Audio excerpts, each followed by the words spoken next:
दोस्तों, आजकल के लोग भी कमाल के हैं। वो ये तो चाहते हैं कि उनके पास ढेर सारा पैसा आ जाए और वह अमीर बन जाए, लेकिन उस पैसे को सही से इस्तेमाल कैसे करना है यह बहुत ही कम लोग जानना चाहते हैं। लेकिन आप अगर ये वीडियो देखने यहाँ पर आए हैं तो बधाई हो, आप उन 1% लोगों में आते हैं जो सच में अमीर बनना चाहते हैं, सही तरीके से पैसे को मैनेज करना सीखना चाहते हैं और फाइनेंशियल इंडिपेंडेंट बनना चाहते हैं। मैं आपको यकीन दिलाता हूं कि अगर आप ये वीडियो पूरी देखते हो और इस वीडियो में बताई गई टिप्स को अपनी ज़िंदगी में लागू करते हो तो आपका फाइनेंशियल इंडिपेंडेंट होना 100% फिक्स है और आपको कभी भी पैसों के लिए किसी के आगे झुकना नहीं पड़ेगा। याद रखिए, इस वीडियो में बताए जा रहे सभी पॉइंट्स इंपॉर्टेंट हैं, तो आप ज़्यादा से ज़्यादा पॉइंट्स को फॉलो करने की कोशिश जरूर करना। तो चलिए बिना किसी देरी के वीडियो स्टार्ट करते हैं। तो सबसे पहला पॉइंट है सेव द मनी। देखिए, ऐसा कभी नहीं हो सकता कि पैसों को मैनेज करने की बात हो या फिर फाइनेंशियल इंडिपेंडेंस की बात हो और उसमें सेविंग्स का पॉइंट ना हो। आपको बहुत से लोग बोलते होंगे कि पैसे को इन्वेस्ट कीजिए, ट्रैवल कीजिए, एंजॉय कीजिए, लेकिन मैं आपसे पूछता हूँ, क्या इनमें से कोई भी काम पैसों को सेव किए बिना हो सकता है? जी नहीं। इसलिए सबसे पहले आप पैसों को बचाना शुरू कीजिए। आपने शायद ये सुना होगा कि आपकी जिंदगी भर की कमाई वो नहीं है जो आपने कमाया, बल्कि वो है जो आपने बचाया। इसलिए ज़्यादा से ज़्यादा बचाने की कोशिश कीजिए। पॉइंट नंबर 2, उधार, लोन, क्रेडिट, इंस्टॉलमेंट्स, इन सब से जितनी दूरी बना सकते हो बना लीजिए। अगर आप कोई चीज़ खरीदना चाहते हो तो पहले उसके लिए पैसे इकट्ठे कीजिए, फिर वह चीज़ खरीदिए। एक इंसान जिसके सिर पर उधार होता है वह हर दिन अंदर ही अंदर प्रेशर के साथ मरता जाता है। दूसरा इंसान जिसके सिर पर कोई उधार नहीं है वह कम पैसों में भी शांति और खुशी के साथ रह सकता है। और याद रखिए, फाइनेंशियल इंडिपेंडेंस के पीछे का असली गोल फ्रीडम होता है। इसलिए उधारी से दूर रहिए और चिंता से आज़ाद रहिए। Point number 3, minimum 2 and maximum income sources.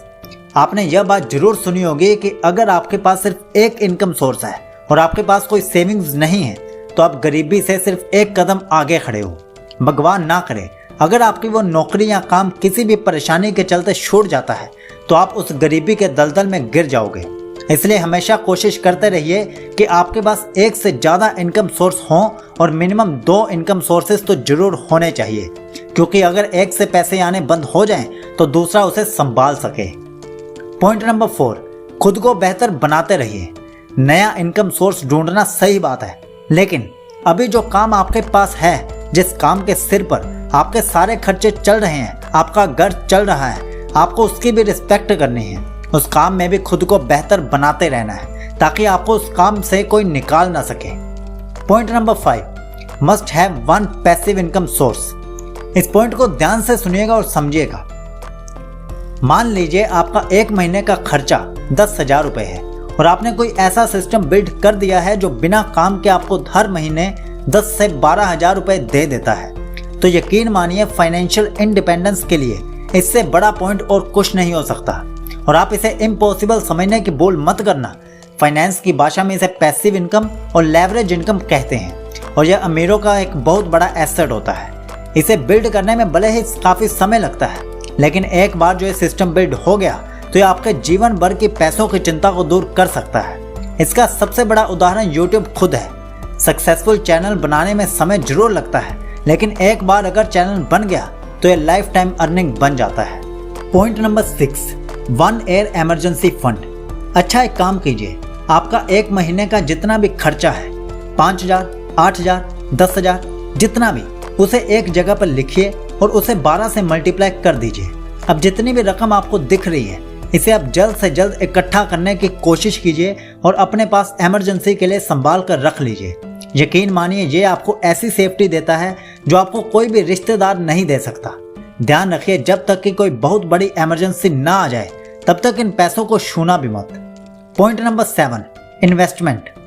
अगर आप ध्यान से सोचो तो इन्वेस्टमेंट एक ऐसा तरीका है जिसमें आपका पैसा आपके लिए काम करता है। आपको कुछ नहीं करना होता, बस आप एक तरह से पैसे उधार देते हो और वह स्कीम्स आपके पैसों का इस्तेमाल करके और पैसे बनाते हैं और उन्हीं पैसों में से आपको आपका हिस्सा दे दिया जाता है। आरडी, ईपीएफ, पीपीएफ, एफडी, इनमें 0% रिस्क है आप इनके साथ बिना किसी रिस्क के जा सकते हैं। और अगर आप थोड़ा बहुत रिस्क लेने को तैयार हैं तो आप शेयर मार्केट और म्यूचुअल फंड्स, इंडेक्स फंड्स की तरफ भी जा सकते हैं। लेकिन मैं आपको यह कहना चाहूँगा कि किसी भी चीज़ में रिस्क लेने से पहले अगर आप उसके बारे में अच्छे से सीख लेते हैं तो आपके लॉस के चांसेस लगभग खत्म हो जाएंगे। इसलिए अगर सीखने में समय लगता है तो यह समय भी एक तरह से आपकी इन्वेस्टमेंट ही है। Point number 8, know unnecessary spending. कभी भी फिजूल का खर्चा मत कीजिए। मैं यह नहीं कह रहा कि आप जरूरी खर्चे भी मत कीजिए, लेकिन यकीन मानिए हमारी ज़रूरत के जो खर्च होते हैं वो बहुत कम होते हैं, लेकिन हम सिर्फ दिखावे के लिए बहुत ज़्यादा खर्चा कर देते हैं। इसलिए फाइनेंशियल इंडिपेंडेंट बनने के लिए अपनी यह आदत जरूर सुधार लें और कुछ भी खर्च करने से पहले खुद से पूछ लें कि क्या यह सच में मेरी ज़रूरत है या फिर शो ऑफ करने की सिर्फ एक इच्छा। याद रखिए, ज़्यादातर केसेस में इंसान को अमीर या गरीब उसकी कमाई नहीं, उसकी खर्च करने की आदत बनाती है। तो दोस्तों, उम्मीद करता हूँ कि आपको फाइनेंशियल मैनेजमेंट की ये टिप्स अच्छी लगी होंगी और आपको कुछ ना कुछ सीखने को जरूर मिला होगा। अब आप हमें नीचे कमेंट बॉक्स में जरूर बताना कि आपको कौन सी टिप सबसे बढ़िया लगी, और यदि आपके पास भी कोई फाइनेंशियल टिप है जो दूसरों के काम आ सके तो नीचे कमेंट बॉक्स में लिखकर जरूर बताएं, ताकि सीखने और सिखाने की प्रक्रिया में आपका भी बराबर का योगदान हो जाए। तो चलिए फिर मिलता हूँ आपसे अगली वीडियो में जो आपकी लाइफ में कुछ वैल्यू ऐड कर सके। तब तक आप अपना ध्यान रखिए, सीखते रहिए और आगे बढ़ते रहिए और हमारे साथ जुड़े रहिए। जय हिंद।